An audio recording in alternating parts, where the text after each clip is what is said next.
यहां से विदुर और मैत्रेय संवाद है। विदुर जी ने पूछा कि हे मैत्रेय जी, इस संसार में हर कोई सुख चाहता है, हर व्यक्ति सुख चाहता है। वो केवल चाहता नहीं है, सुखी होने के लिए प्रयत्न भी करता है। पर जो सुख की चाह में जितने अधिक प्रयत्न करता है वो उतना ही दुख के दलदल में दबता चला जाता है। ऐसा क्यों है? अकर्ता परमात्मा ने सृष्टि की रचना कैसे और क्यों करी? सुखरूप परमात्मा ने दुख रूप संसार क्यों बनाया? ये प्रश्न विदुर जी के हैं। मैत्रेय जी कहते हैं, विदुर जी देखो, हम जब तक अनात्म वस्तुओं से सुख की इच्छा रखेंगे सुख नहीं मिलेगा। अनात्म वस्तु क्या है? घर, मकान, दुकान, गाड़ी, संपत्ति, ये सब अनात्म है। जैसे पहले दिन हम लोग सुन रहे थे कि ये शरीर ही हमारा नहीं है। और जब शरीर हमारा नहीं है तो शरीर से संबद्ध जितनी भी वस्तुएं हैं क्या वो हमारी हो सकती हैं? तो मैं और मेरेपन का त्याग जब तक नहीं होगा दुख नहीं छूटेगा।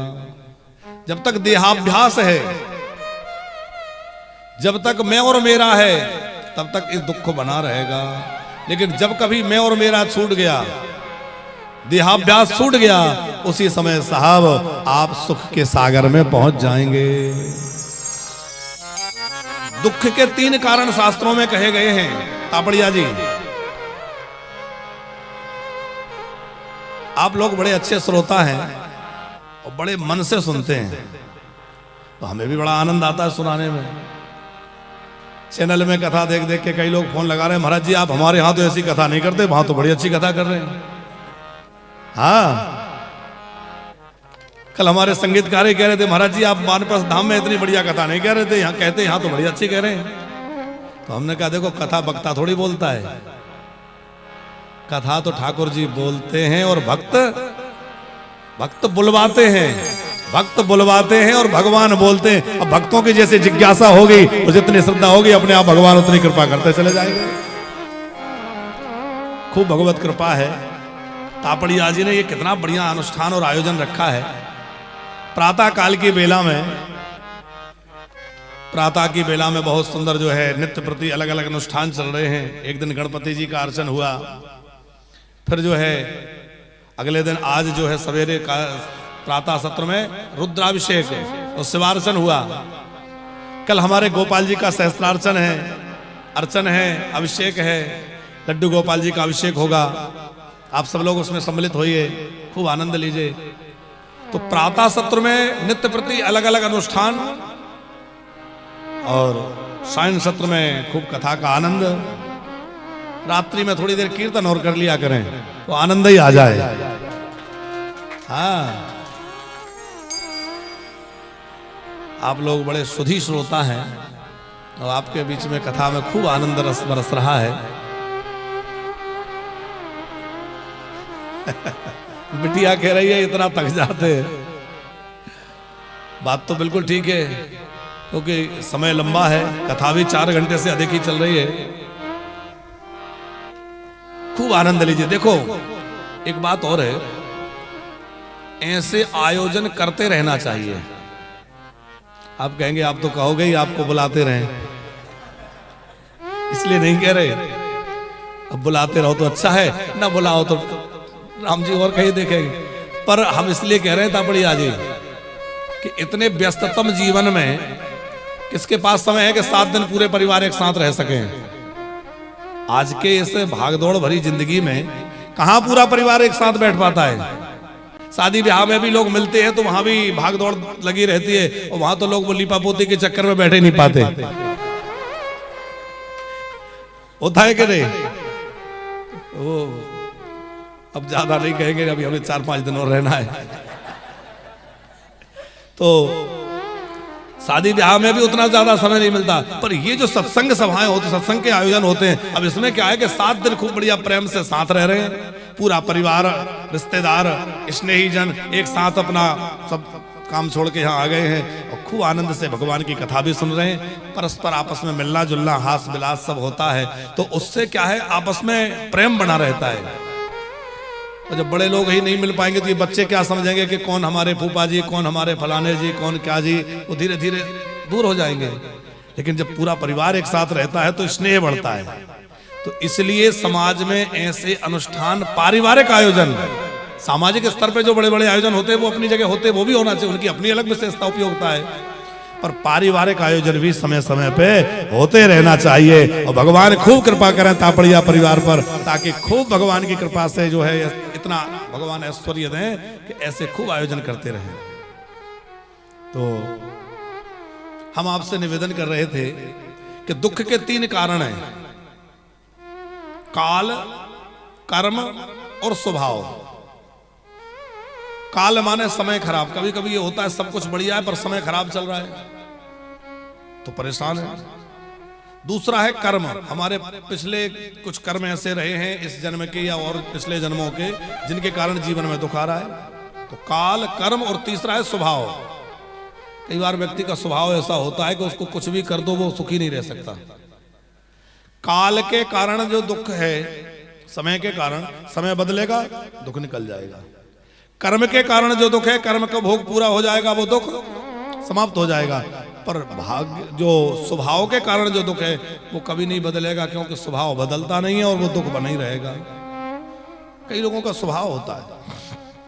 तो दूसरा एक और सूत्र आपको देवें कि ज्यादा लोगों से अपेक्षा मत रखो, क्योंकि जब हम अपेक्षा रखते हैं और उसकी उपेक्षा होती है, हमें बड़ी अपेक्षा है बहू आएगी तो बढ़िया गर्मा गर्म फुल्का खिलाएगी, अब अपेक्षा तो खूब थी और आकर के वो कुछ अलग मिजाज के निकले तो दुखी होंगे। यही होता है ना। तो जितनी ज्यादा अपेक्षा हमें होगी कि ये बड़ा हो के हमारी सेवा करेगा, ये हमें ऐसा करेगा, हमने इसके लिए ऐसा किया तो ये ऐसा करेगा, तो जो अपेक्षा है, जब कभी उस अपेक्षा की उपेक्षा होगी तो परिणाम में दुख होगा। इसलिए संसार से कोई आशा मत रखो, आशा रखना है तो राम जी से आशा रखो साहब, एक वो ही हमारे हैं। आशा एक है राम जी से, दूजी आशा छोड़ दे। आशा ही दुख का कारण है, आशा ही परमम दुखम नैरास्यम परमम सुखम। जो नैराश्य हैं, जिनको किसी से आशा नहीं, जिनको कछु ना चाहिए, वो शहंशाहों के शहंशाह, किसी से कुछ नहीं, भगवान से। मैत्रेय जी को विदुर जी के बड़े सुंदर संवाद है। मैत्रेय जी ने फिर जो है भगवान कैसे सृष्टि को आगे बढ़ाते हैं वो बतलाया है कि ब्रह्मा जी अपने द्वारा मानसी सृष्टि पहले करते हैं। तो ब्रह्मा जी ने अपने मन से सनक, सनंदन, सनातन 4 कुमार प्रकट किए। उसके बाद भौं से रुद्र भगवान प्रकट हुए, भगवान महादेव। वैसे तो अनादिदेव भगवान शंकर हैं, पर शिव जी का एक रूप ब्रह्मा जी की भ्रुकुटी से प्रकट हुआ है, उसका नाम है रुद्र, जो संहार करते हैं। रुद्र भगवान से ब्रह्मा जी ने कहा सृजन करो। रुद्र भगवान किस काम के देवता हैं? संहार के। उस संहार वाले से सृजन कराओ तो कैसा होगा? अटपटाई होगा। उन्होंने भूत, प्रेत, डाकनी, साकनी, ब्रह्मा जी ने कहा ये क्या किया? बोले आपने कहा था बनाओ तो हमने बना दिया। अरे बोले बंद करो, ऐसा नहीं करना। तो वो सब बंद कर दिया और भगवान भोलेनाथ तो लग गए भजन में। और ब्रह्मा जी ने फिर अपने मन के द्वारा 10 मानस पुत्रों को प्रकट किया। मरीचि, अंगिरा, पुलस्त, पुलह, अत्रि, क्रतु, भृगु, वशिष्ठ, दक्ष और नारद, ये 10 पुत्र हुए। फिर अपनी छाया से कर्दम ऋषि को प्रकट किया। ये सब मन से प्रकट किए हैं। उसके बाद भी जब सृष्टि में बहुत विस्तार नहीं हो रहा था तो अपने शरीर के दक्षिण अंग से एक पुरुष और वामांग से स्त्री, तो जो पुरुष हैं उनका नाम हुआ मनु और जो स्त्री हैं उनका नाम शत्रुपा। मनु और शत्रुपा से आगे सृष्टि की वृद्धि हुई। हम सब लोग किसकी संतान हैं? हमें किताबों में क्या पढ़ा रहे हैं कि हम सब लोग बंदर की संतान हैं? अच्छा सच बताओ, हम लोग बंदर की संतान है कि ऋषियों की संतान है? हम लोगों के जो गोत्र हैं, अब तापड़िया गोत्र आपका बीच में पड़ गया, बैक कहीं से किसी कारण से हो गया होगा, लेकिन यदि आप देखेंगे तो जो ऋषि गोत्र, जो हमारे ऋषि गोत्र होते हैं वो किसी न किसी ऋषि के नाम पर होते हैं। जैसे हमारा पाराशर गोत्र है तो पराशर ऋषि के वंश में जो हुए वो पाराशर, भरद्वाज ऋषि के जो वंश में हुए वो भारद्वाज, वत्स, ऐसे ऋषियों के नाम पर होते हैं कि नहीं? तो हम सब ऋषियों की संतान हैं। और बड़ी विचित्र स्थिति, हमें पढ़ाया जाता है कि हम बंदर बहुत, वृंदावन में बहुत बंदर हैं। हम ध्यान से देखते हैं कि कोई और नहीं मनुष्य बन रहा क्या? अरे तब बने थे तो अब क्यों नहीं बन रहे हैं? कहीं तो दिखता कि थोड़ा डेवलप हो रहा है, अब लग रहा है कि अब बन जाएगा। भैया बंदर शुरू से बंदर थे और इंसान शुरू से इंसान थे। हम ऋषियों की संतान हैं महाराज, मनु की संतान होने से हम मनुष्य कहलाए। मनु जी की संतान हैं हम लोग। अब कोई पूछे तो क्या बतलाओगे? किसकी संतान है हम लोग? ऋषियों की संतान है हम लोग, मनु महाराज की पावन परंपरा में है। अच्छा, जो लोग हमें मनुवादी कहते हैं उनसे पूछे कि तुम किसकी संतान हो, क्योंकि सारी सृष्टि ही मनु जी से प्रकट हुई है। अच्छा, आजकल मनु स्मृति को बड़ा विवादित ग्रंथ लोगों ने मान लिया।